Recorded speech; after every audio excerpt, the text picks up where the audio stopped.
ओम हनुमते नमः। श्री रामाय नमः। हनुमान जी महाराज का आज आप एक शक्तिशाली राम प्रोक्तम हनुमत कवच श्रवण करने वाले हैं। हनुमान जी महाराज इस कराल काल कलयुग में प्रत्यक्ष रूप से विद्यमान हैं। जो लोग भय से ग्रसित रहते हैं, तंत्र व्याधियों का भय, नकारात्मक शक्तियों का भय, प्रेत बाधा का भय, शत्रु का भय, रोग व्याधि का भय, ग्रह बाधा का भय और संकट विघ्न विपत्ति जिनके जीवन में छाए रहते हैं, ऐसे व्यक्तियों के लिए इस कवच का पाठ करना या श्रवण करना विशेष माना जाता है। जो व्यक्ति इस कवच को नित्य प्रतिदिन पाठन करता है या श्रवण करता है, उसकी कुंडली से समस्त प्रकार की ग्रह बाधाएं शांत होती है, नकारात्मक ऊर्जाओं का नाश होता है, शत्रुओं के ऊपर विजय प्राप्त होती है और दारिद्रता दूर होती है। चलिए भगवान श्री हनुमान जी महाराज का श्री राम प्रोक्तम हनुमत कवच श्रवण करते हैं, जो कि हमने पूर्ण 5 बार श्रवण कराने के लिए उपलब्ध कराया है। हनुमान जी महाराज का ध्यान करिए, श्री राम भगवान का ध्यान करिए और लगातार इस कवच को श्रवण करिए और प्रयास करिए कि इस कवच का आप मंगलवार शनिवार को पाठन भी कर पाएं। ऐसा यदि आप करने लगते हैं तो हर प्रकार के शत्रु पर आपको निश्चित ही विजय की प्राप्ति होगी। सुनते रहिए और हनुमान जी महाराज की कृपा प्राप्त करिए। श्री राम प्रोक्त हनुमत कवचम।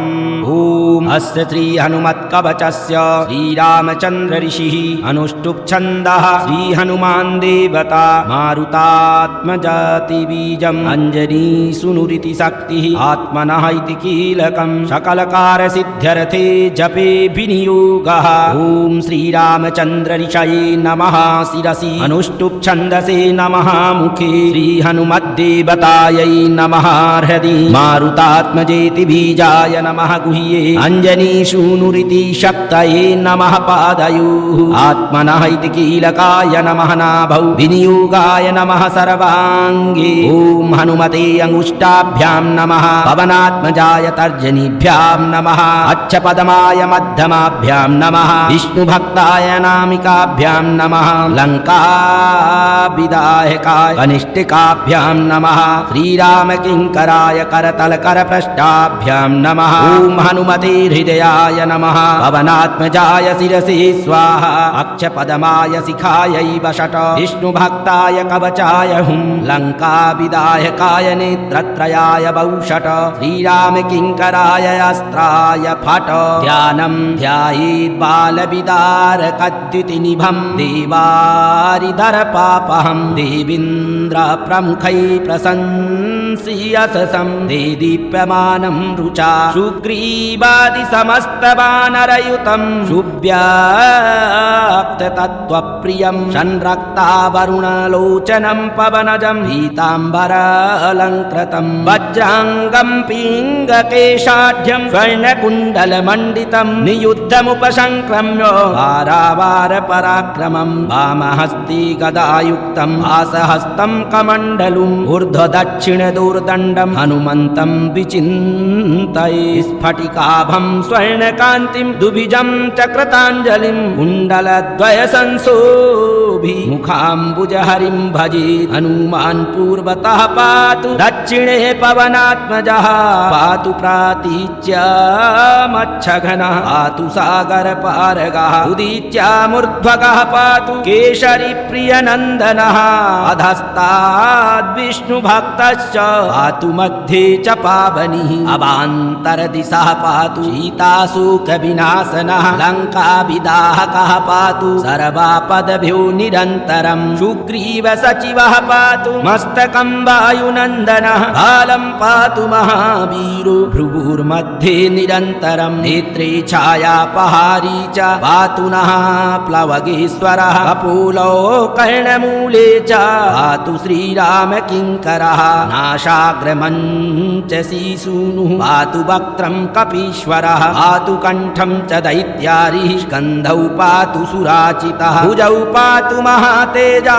करौ तु चरणायुधा। नखान्नखायुधा पातु। गुच्छौ पातु कपीश्वरः। वक्षो मुद्रापहारी च पार्श्वे पातु भुजायुधा। लङ्का विभञ्जकः पातु पृष्ठे देशे निरन्तरम्। नाभिं च रामदूतश्च कटिं पात्वनिलात्मजः। गुह्यं पातु कपीशस्तु। उल्फौ पातु महाबलः। अचलोद्धारकः पातु। पादौ भास्करसन्निभः। अङ्गान्यमितसत्त्वाढ्या पातु पाङ्गुली सदा। सर्वाङ्गानि महासूरः पातु रोमाणि चात्मवान्। हनुमत्कवचं यस्तु पठेद्विद्वान् विचक्षणः। स एव पुरुषश्रेष्ठो भुक्तिं मुक्तिं च विन्दति। त्रिकालमेककालं वा पठेन्मास्त्रयं पुनः। सर्वारिष्टं क्षणो जित्वा स पुमान् श्रियमाप्नुयात् अर्धरात्रे जले स्थित्वा सप्तवारं पठेद्यदि क्षयापस्मार कुष्ठादि तापज्वर निवारणम् अश्वत्थदमूलेरार्कवारे स्थित्वा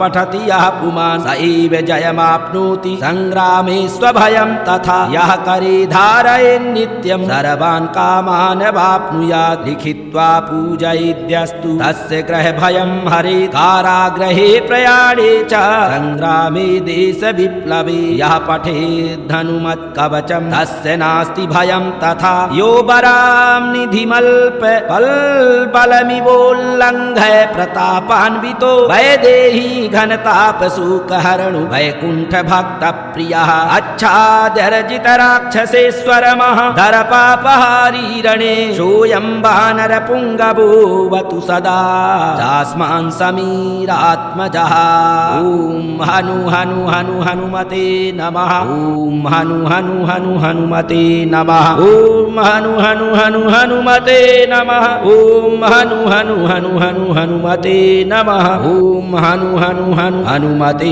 नमः श्रीराम प्रोक्त हनुमत्कवचम् ॐ अस्य श्री हनुमत्कवचस्य श्रीरामचन्द्र ऋषिः अनुष्टुप् छन्दः श्री हनुमान् देवता मारुतात्मजाति बीजम् अञ्जनी सुनुरिति शक्तिः आत्मनः इति कीलकम् सकलकार सिद्ध्यर्थे जपे विनियोगः ॐ श्रीरामचन्द्र ऋषये नमः शिरसि अनुष्टुप् छन्दसे नमः मुखे श्री हनुमद्देवतायै नमः हृदि मारुतात्मजेति बीजाय नमः गुह्ये अञ्जनीसूनुरिति शक्तये नमः पादयोः आत्मनः इति कीलकाय नमः नाभौ विनियोगाय नमः सर्वाङ्गे ॐ हनुमते अंगुष्ठाभ्यां नमः पवनात्मजाय तर्जनीभ्यां नमः अच्छपदमाय मध्यमाभ्यां नमः विष्णुभक्ताय नामिकाभ्यां नमः लङ्काविदायकाय कनिष्ठिकाभ्यां नमः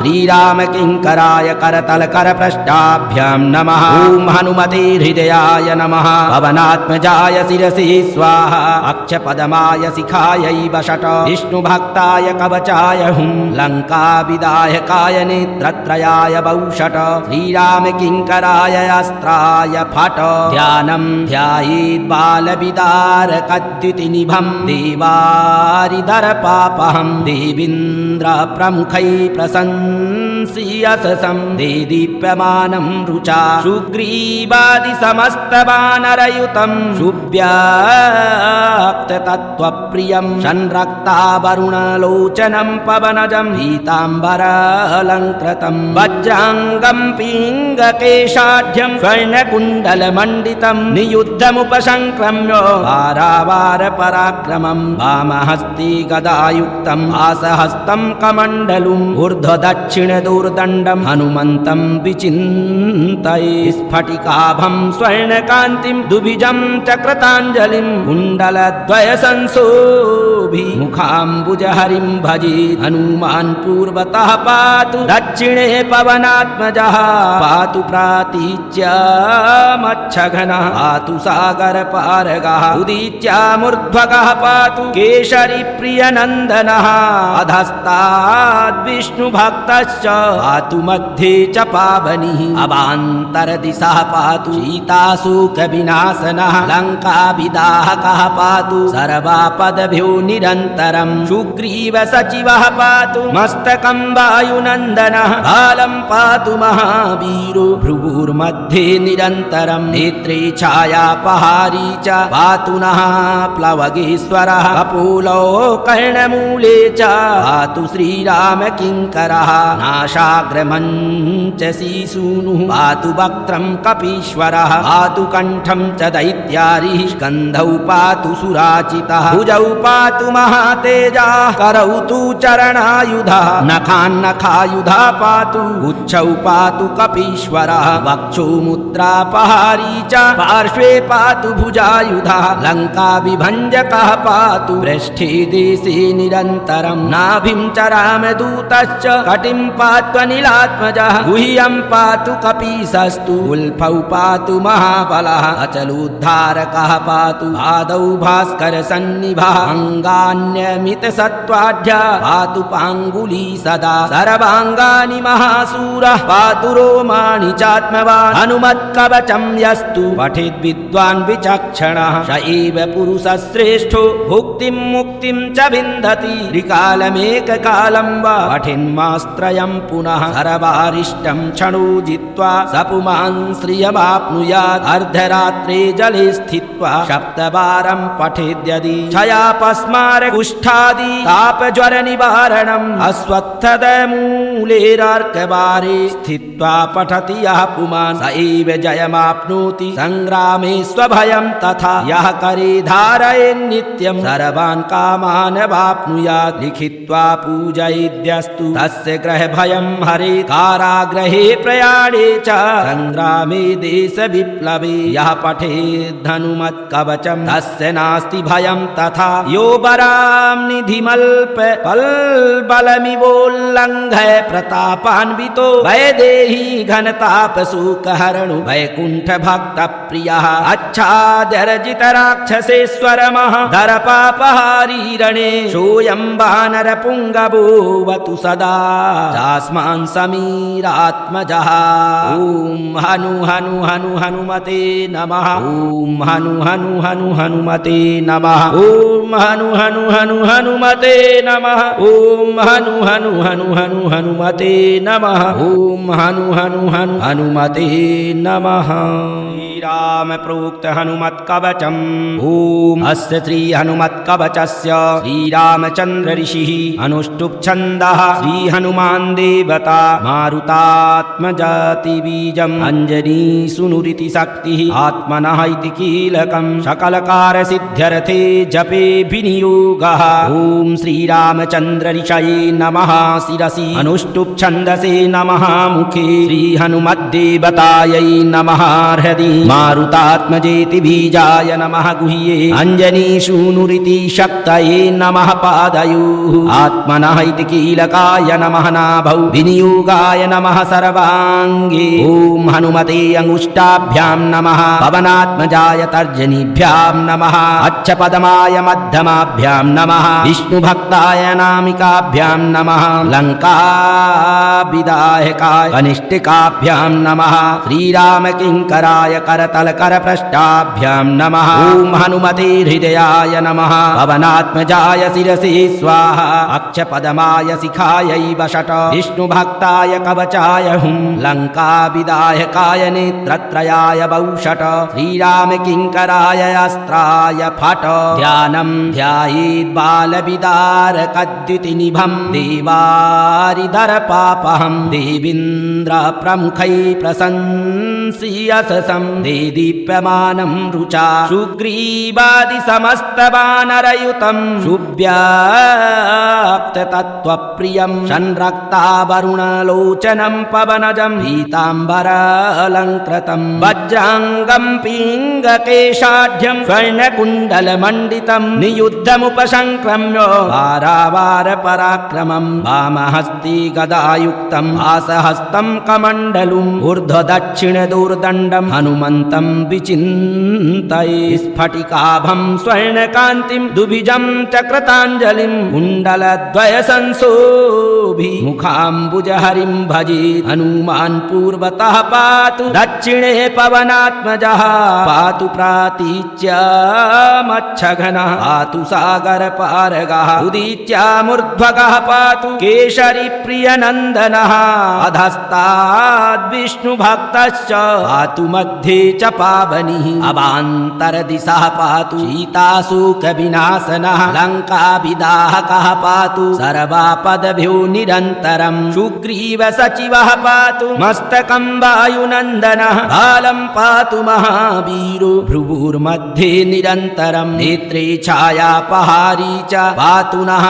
प्लवगेश्वरः कपोलो कर्णमूले च पातु श्रीरामकिङ्करः नाशाग्रमञ्जनशोभितः पञ्चशीसूनुः पातु वक्त्रं कपीश्वरः पातु कण्ठं च दैत्यारिः स्कन्धौ पातु सुराचितः भुजौ पातु महातेजा करौ तु चरणायुधा नखान्नखायुधा पातु उच्छौ पातु कपीश्वरः वक्षो मुद्रापहारी च पार्श्वे पातु भुजायुधा लङ्का विभञ्जकः पातु पृष्ठे देशे निरन्तरं नाभिं च रामदूतश्च कटिं पात्वनिलात्मजः गुह्यं पातु कपीसस्तु उल्फौ पातु महाबलः अचलोद्धारकः पातु पादौ भास्करसन्निभः अङ्गान्यमितसत्त्वाढ्य पातु पाङ्गुली सदा सर्वाङ्गानि महासूरः पातु रोमाणि चात्मवान् हनुमत्कवचं यस्तु पठेद्विद्वान् विचक्षणः स एव पुरुषश्रेष्ठो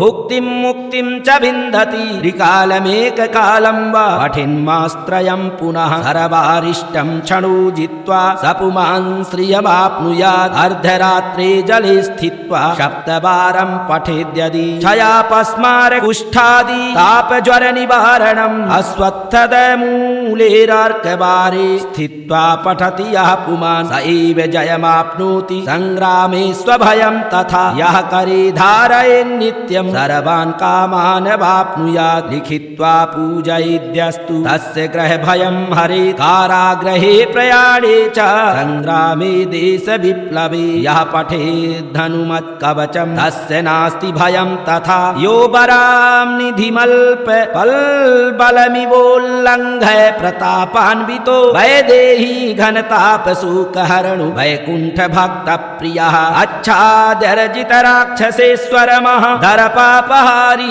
रणे सोऽयं वानरपुङ्गवोऽवतु सदा चास्मान् समीरात्मजः ॐ हनु हनु हनु हनुमते नमः ॐ हनु हनु हनु हनुमते नमः ॐ हनु हनु हनु हनुमते नमः ॐ हनु हनु हनु हनु हनुमते नमः ॐ हनु हनु हनु हनुमते नमः। श्रीराम प्रोक्त हनुमत्कवचम् ॐ अस्य श्री हनुमत्कवचस्य श्रीरामचन्द्र ऋषिः अनुष्टुप् छन्दः श्री हनुमान् देवता मारुतात्मजाति बीजम् अञ्जनी सुनुरिति शक्तिः आत्मनः इति कीलकम् सकलकार सिद्ध्यर्थे जपे विनियोगः ॐ श्रीरामचन्द्र ऋषये नमः शिरसि अनुष्टुप् छन्दसे नमः मुखे श्री हनुमद्देवतायै नमः हृदि मारुतात्मजेति बीजाय नमः गुह्ये अञ्जनीसूनुरिति शक्तये नमः पादयोः आत्मनः इति कीलकाय नमः नाभौ विनियोगाय नमः सर्वाङ्गे ॐ हनुमते अंगुष्ठाभ्यां नमः पवनात्मजाय तर्जनीभ्यां नमः अच्छपदमाय मध्यमाभ्यां नमः विष्णुभक्ताय नामिकाभ्यां नमः लङ्काविदायकाय कनिष्ठिकाभ्यां नमः श्रीरामकिङ्कराय करतलकरपृष्ठाभ्यां नमः ॐ हनुमते हृदयाय नमः पवनात्मजाय शिरसे स्वाहा अक्षपदमाय शिखायै वषट विष्णुभक्ताय कवचाय हुं लङ्काविदायकाय नेत्रत्रयाय वौषट श्रीरामकिङ्कराय अस्त्राय फट ध्यानं ध्यायेद्बालविदारकद्युतिनिभं देवारिदरपापहं देवीन्द्रप्रमुखै प्रशंस्यसं देदीप्यमानं रुचा सुग्रीवादिसमस्तवानरयुतं शुभ्याप्ततत्त्वप्रियं संरक्तावरुणलोचनं पवनजं पीताम्बरालङ्कृतं वज्राङ्गं पिङ्गकेशाढ्यं स्वर्णकुण्डलमण्डितं नियुद्धमुपसङ्क्रम्य वारावारपराक्रमं वामहस्ते गदायुक्तं आसहस्तं कमण्डलुम् ऊर्ध्वदक्षिणदोर्दण्डं हनुमन्तं विचिन्तये स्फटिकाभं स्वर्णकान्तिं दुभिजं चक्रताञ्जलिं कुण्डलद्वयसंशोभि मुखाम्बुजहरिं भजे हनुमान् पूर्वतः पातु दक्षिणे पवनात्मजः पातु प्रातीच्यामच्छघनः पातु सागरपारगः उदीच्यामूर्ध्वगः पातु केशरी प्रियनन्दनः अधस्ताद्विष्णुभक्तश्च पातु मध्ये च पावनिः अवान्तरदिशः पातु सीताशोकविनाशनः लङ्काविदाहकः पातु सर्वापदभ्यो निरन्तरम् सुग्रीवसचिवः पातु मस्तकं वायुनन्दनः भालं पातु महावीरो भ्रुवुर्मध्ये निरन्तरम् नेत्रे छायापहारी च पातु नः प्लवगेश्वरः कपोलो कर्णमूले च पातु श्रीरामकिङ्करः नाशाग्रमञ्चसी सूनुः पातु वक्त्रं कपीश्वरः पातु कण्ठं च दैत्यारिः स्कन्धौ पातु सुराचितः भुजौ पातु महातेजः करौ तु चरणायुधः नखान्नखायुधा पातु उच्छौ पातु कपीश्वरः वक्षो मुद्रापहारी च पार्श्वे पातु भुजायुधः लङ्काविभञ्जकः पातु पृष्ठे देशे निरन्तरम् नाभिं च रामदूतश्च कटिं पात्वनिलात्मजः गुह्यं पातु कपीशस्तु उल्फौ पातु महाबलः अचलोद्धारकः पातु पादौ भास्करसन्निभः अङ्गान्यमितसत्त्वाढ्यः पातु पाङ्गुली सदा सर्वाङ्गानि महासूरः पातु रोमाणि चात्मवान् हनुमत्कवचं यस्तु पठेद्विद्वान् विचक्षणः स एव पुरुषश्रेष्ठो भुक्तिं मुक्तिं च विन्दति त्रिकालमेककालं वा पठेन्मास्त्रयं पुनः सर्वारिष्टं क्षणो जित्वा स पुमान् श्रियमाप्नुयात् अर्धरात्रे जले स्थित्वा सप्तवारं पठेद्यदि क्षयापस्मार कुष्ठादि तापज्वरनिवारणम् अश्वत्थदमूलेरार्कवारे स्थित्वा पठति यः पुमान् स एव जयमाप्नोति सङ्ग्रामे स्वभयं तथा यः करे धारयेन्नित्यं सर्वान् कामान् वाप्नुयात् लिखित्वा पूजयेद्यस्तु तस्य ग्रहभयं हरे कारागृहे प्रयाणे च सङ्ग्रामे देशविप्लवे यः पठेद्धनुमत्कवचं तस्य नास्ति भयं तथा यो वरां निधिमल्प बलमिवोल्लङ्घय प्रतापान्वितो वैदेही घनतापशोकहरणो वैकुण्ठभक्तप्रियः अच्छादर्जितराक्षसेश्वरमः दरपापहारी रणे सोऽयं वानरपुङ्गवोऽवतु सदा चास्मान् समीरात्मजः ॐ हनु हनु हनु हनुमते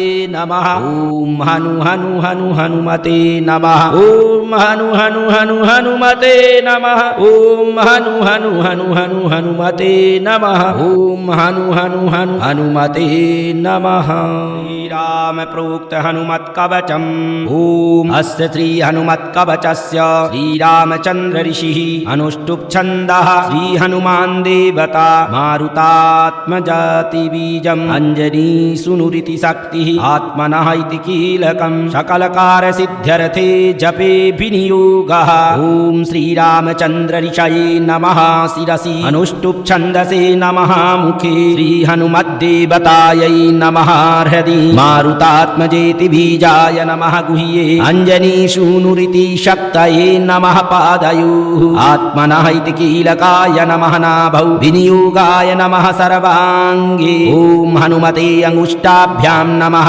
पवनात्मजाय तर्जनीभ्यां नमः अच्छपदमाय मध्यमाभ्यां नमः विष्णुभक्ताय नामिकाभ्यां नमः लङ्काविदायकाय कनिष्ठिकाभ्यां नमः श्रीरामकिङ्कराय करतलकरपृष्ठाभ्यां नमः ॐ हनुमते हृदयाय नमः पवनात्मजाय शिरसे स्वाहा अक्षपदमाय शिखायै वषट विष्णुभक्ताय कवचाय हुं लङ्काविदायकाय नेत्रत्रयाय वौषट श्रीरामकिङ्कराय अस्त्राय फट ध्यानं ध्यायेत् बालविदारकद्युतिनिभं देवारिधरपापहं देवीन्द्रप्रमुखै प्रशंसियशसं देदीप्यमानं रुचा सुग्रीवादिसमस्तवानरयुतं शुभ्याप्ततत्त्वप्रियं संरक्तावरुणलोचनं पवनजं पीताम्बरालङ्कृतं वज्राङ्गं पिङ्गकेशाढ्यं स्वर्णकुण्डलमण्डितं नियुद्धमुपसङ्क्रम्य वारावारपराक्रमं वामहस्ते गदायुक्तं आसहस्तं कमण्डलुम् ऊर्ध्वदक्षिणदोर्दण्डं हनुमन्तं विचिन्तये स्फटिकाभं स्वर्णकान्तिं दुभिजं चक्रताञ्जलिं कुण्डलद्वयसंशोभि मुखाम्बुजहरिं भजे भवेत् हनुमान् पूर्वतः पातु दक्षिणे पवनात्मजः पातु प्रातीच्यामच्छघनः पातु सागरपारगः उदीच्यामूर्ध्वगः पातु केशरी प्रियनन्दनः अधस्ताद्विष्णुभक्तश्च पातु मध्ये च पावनिः अवान्तरदिशः पातु सीताशोकविनाशनः लङ्काविदाहकः पातु सर्वापदभ्यो निरन्तरम् सुग्रीवसचिवः पातु मस्तकं वायुनन्दनः भालं पातु महावीरो भ्रुवुर्मध्ये निरन्तरम् नेत्रे छायापहारी च पातु नः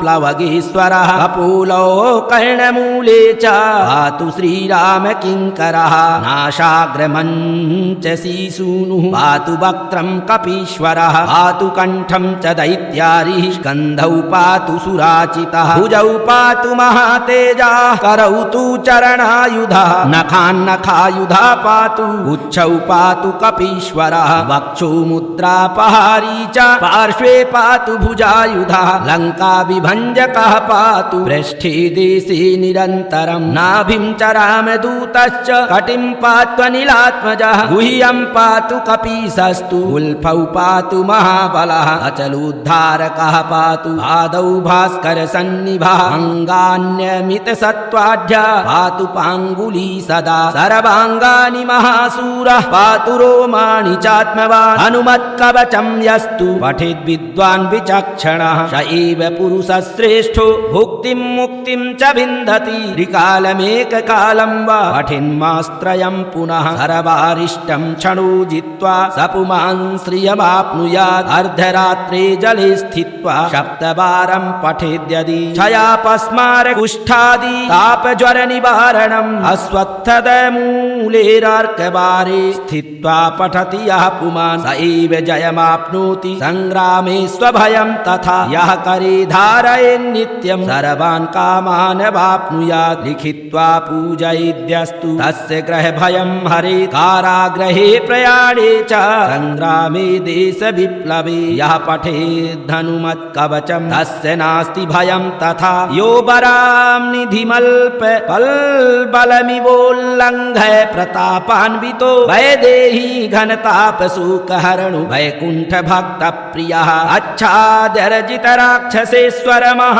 दरपापहारी रणे सोऽयं वानरपुङ्गवोऽवतु सदा चास्मान् समीरात्मजः ॐ हनु हनु हनु हनुमते नमः ॐ हनु हनु हनु हनुमते नमः ॐ हनु हनु हनु हनुमते नमः ॐ हनु हनु हनु हनु हनुमते नमः ॐ हनु हनु हनु हनुमते नमः।